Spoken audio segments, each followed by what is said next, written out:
どうも、下村です。今日は左手の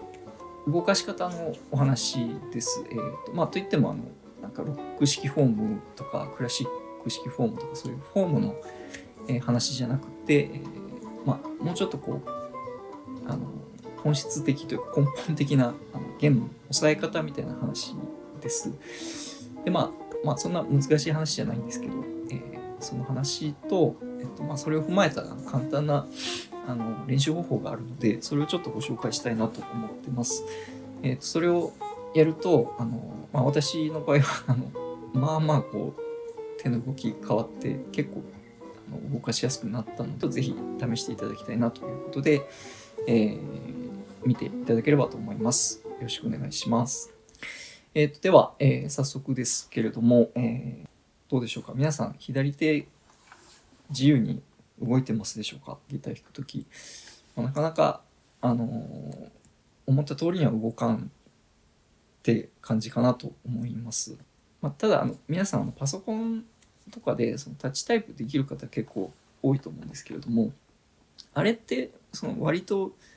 狙ったキーを思い通りに打ててるんじゃないかなと。それなりのスピードでですね、打てる。ただ、同じような動きなのにギターになるとあんなにサクサクはいけませんよという、感じかなと。じゃあそのタッチタイプの動きとギターを弾く動きって何が違うのかなっていうところを考えた時に、タイピングの場合はその押したキーをすぐ離しちゃっていいんですよね。その押した瞬間にもう字が出るので離しちゃっていい。だけどギターはその音伸ばしてる間は押さえ続けないといけない。一拍なら一拍の間は離しちゃダメっていう、そこが動きとしてやっぱ決定的に違うところで、その押さえ続けるっていうのはやっぱり手の筋力使っちゃうので、そういう動きするとやっぱ手のパフォーマンスってやっぱ下がっちゃうんですよね。キーボードを打つ時もそのシフトキーを押しながらだと、僕に多分打てないと思うんですけども、それと同じようなことが起こっているというふうに思います。じゃあどうするかっていう話なんですが、ここが今日のお話のポイントなんですけれども、押さえるっていう動作とその押さえた音を保持するっていう、2つの動作に分けてしまいましょうというのが考え方になります。押さえ続けるっていうのはちょっとしんどいので、一旦押さえた後により負荷の低い保持っていう状態にすぐ移行してしまうってことで、左手のパフォーマンスを維持したまま弾き続けることができるという考え方です。はい。ちょっと実際弾きながらやってみたいと思うんですけれども、何でもいいんですけど、指全部使うコード D メジャーセブンスでやってみますが、押さえて弾きます。で、今音が鳴っていて、この弦がフレットに当たっている状態なんですけど、この音を伸ばしてる間っていうのは別にもう音出てるので押さえ続けなくていいんですよね。キュッて押さえる動作自体は力必要で、弦の張力に勝って押さえてフレットに弦を当ててあげないといけないんですけど、そうなった瞬間にもう押さえなくていい、もう保持しとくだけでいいってことです。手をグーにする動きだけで説明すると、手をギュッと握ってこの形を作るのには明らかに力が必要なんだけれども、もう一旦この形を作ってしまったらもうそれ以上握らなくていい、ペッてもうこの形を保持するだけでいいっていうことです。ギュッて握ってもグーはグーなんですけど、そんなことする必要がないということになります。なんで押さえて、音が鳴った、もう押さえる必要がないので、もう形作ったままもう引っ掛けとくだけ、それで音は鳴るので、次のコードに行くために完全にもう力を抜いてしまって音を切るっていうのが弦を押さえるっていう動きのステップになります。つまり3つステップがあるということですね。押さえる、保持する、力を抜いて離すっていう動きになります。でステップ3つあるって言ったんですけれども、例えば初心者の方とか、私も最初そうだったんですけど、最初の抑えるっていうステップしか考えてないっていうケースも普通にあるんじゃないかなと思ってます。抑えるってどんどん手に力が入っていっちゃって抜くところがないのでどんどん固まっていっちゃうし、コードチェンジも全然スムーズにできないっていう状態に、最初はなっちゃうかなと思います。でだ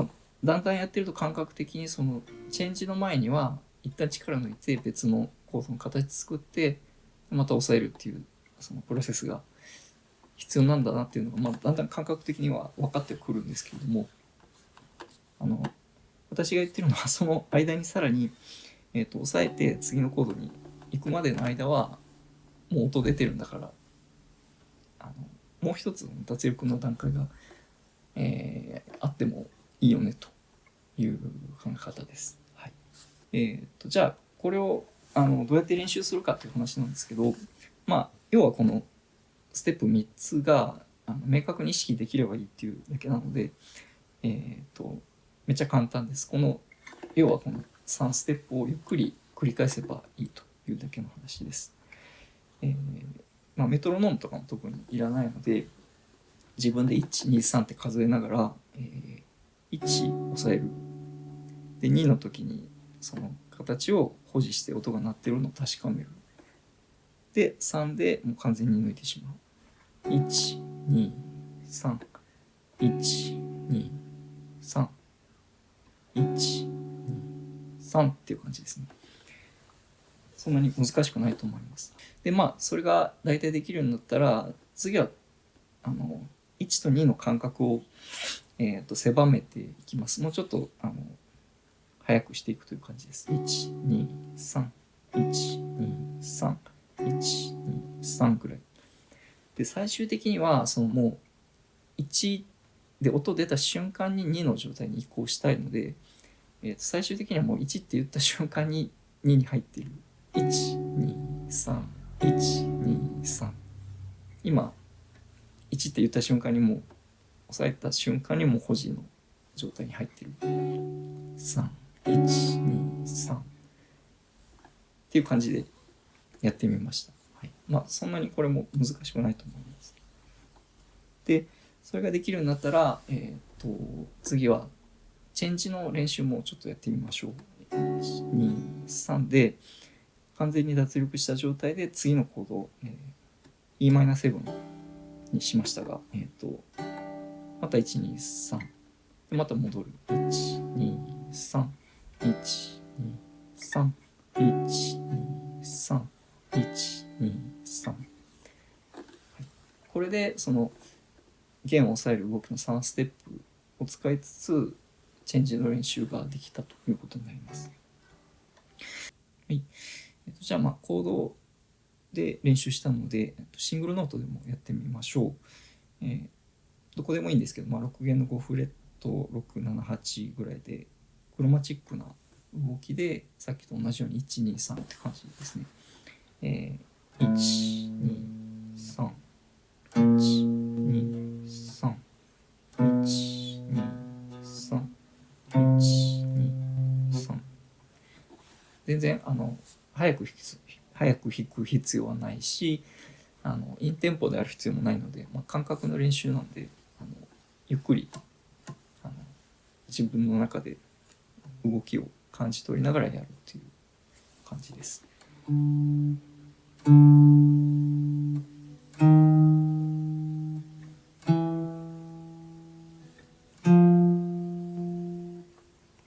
123 123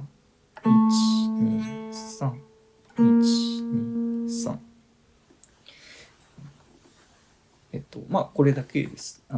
コードの練習と合わせてもう、10分もかからないと思いますので、ちょっとしばらくぜ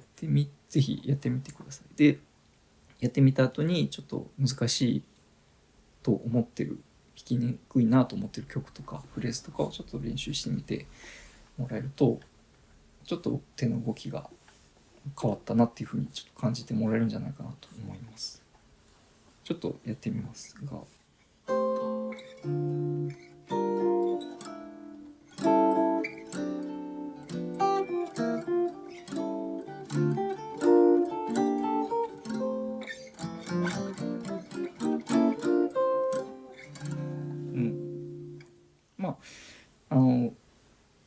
結構もうあんまり力入ってない感じですね。結構アレンジ的には難しい部類だと思うんですけど、キーボードをこう叩くようにトントントンといけてるなっていう感じがします。あとよくあるんですけど、ジャズとかでよくあるんですけど、単音を押さえたままコード弾くみたいなやつですね。これも結構単音弾いてコード弾いてってやってるとこうどっちかギュッて握っちゃったりとかしがちなんですけど、そういうところもこの練習しとくと結構意識的に力が抜けるようになってきます。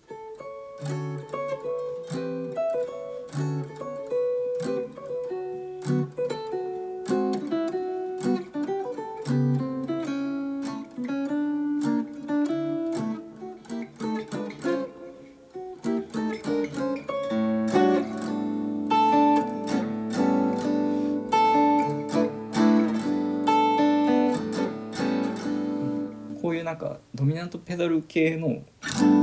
押さえっぱなしでちょっと動かすみたいな時も結構力入りがちですよね。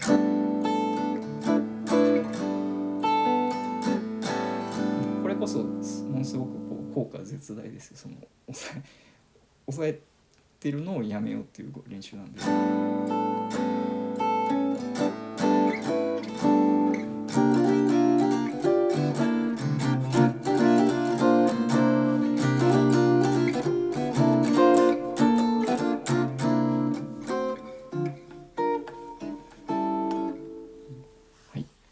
という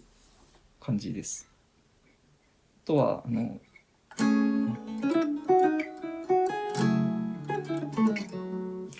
コード弾いた後に単音に移行したり、単音を弾いてからすぐコードに移行したりみたいなのもジャズではよくある。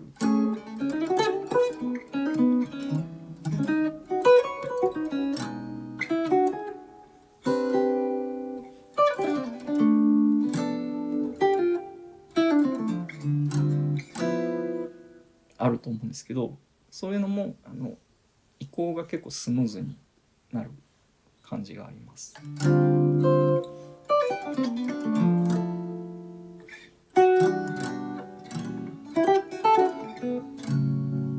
みたいな感じです。はい。はい、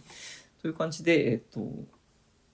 結構手が動かしやすくなると思いますので、ぜひやってみてください。はい、いかがだったでしょうか。すみません、ちょっと長々と喋ってしまったんですけど、まとめると弦を押さえてそれを保持して離すっていう弦を押さえるっていうのにはその 3つのステップがありますよという話をさせていただきました。そうすることで本当に必要なところにだけに力が入って、いらないところの力を抜くっていうところが、動作を分解することで意識的にできるようになるっていうところがポイントです。はい、で簡単な練習方法があるのでちょっとやってみていただいて、もし効果があったよと、なんか変わったよというところがあればいいねかコメントかで何か反応していただけると、嬉しいです。はい、はい、じゃあ今日の内容は以上にしたいと思います。最後までご視聴いただいてありがとうございました。